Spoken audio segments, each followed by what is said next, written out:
Derecho Bueno. vulgar, derecho para todas y todos, porque nadie defiende un derecho que no conoce. Así Así era.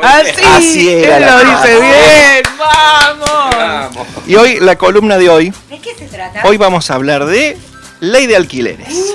Esa. Vamos a hablar de la ley de alquileres. Pero antes quiero mandarle un saludo especial a un amigo, un hermano para mí, el doctor Leonardo Colazo, de Córdoba, a su esposa Caro, sus hijos Clarita y Renato, porque se pudieron comprar su casa. Bravo. Muy milagro, bien. milagro. Un milagro. Un milagro, ha Los sucedido. felicito. Bueno, ¿qué pasó con la ley de alquiler? ¿Por qué la traemos hoy? Porque el gobierno tuvo la pésima idea de tirarse otro tiro en el pie, la verdad. Como ya hicieron con Vicentín, como hicieron Qué ilustrativo, por Dios.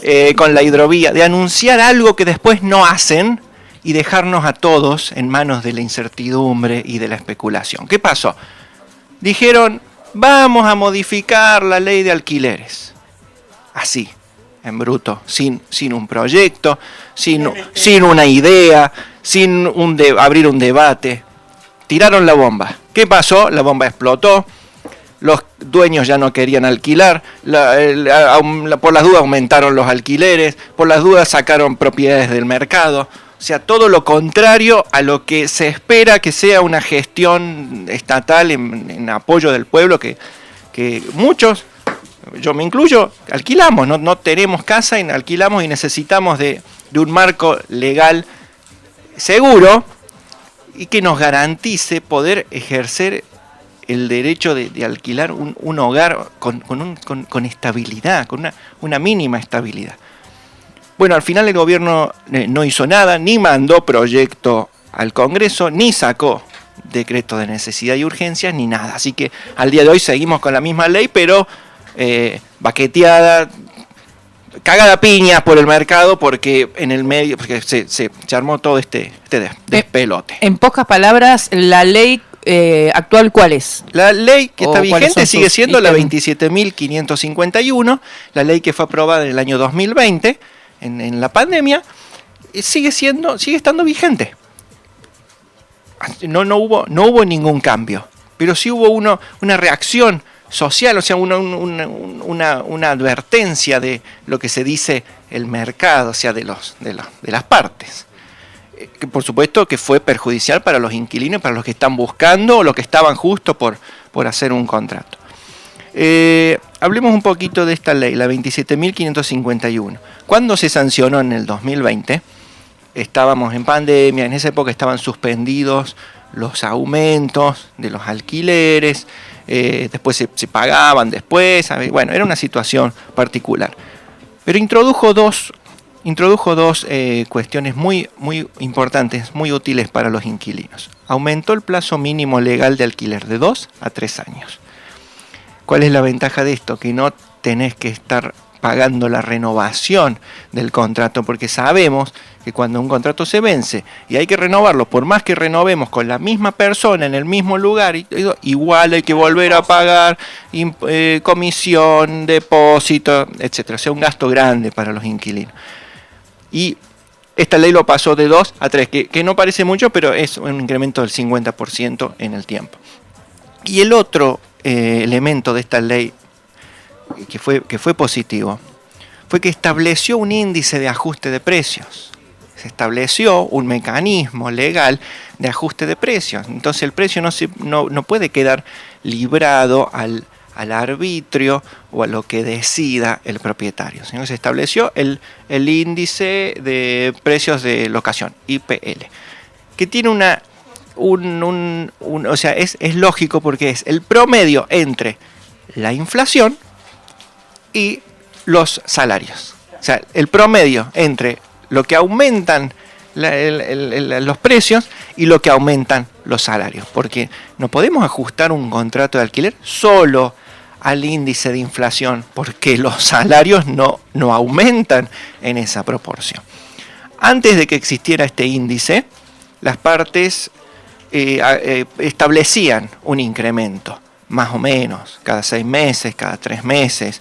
Era normal antes que los contratos establecían aumentos cada 3 meses o cada 6 meses, del 15, del 30, corriendo siempre la inflación.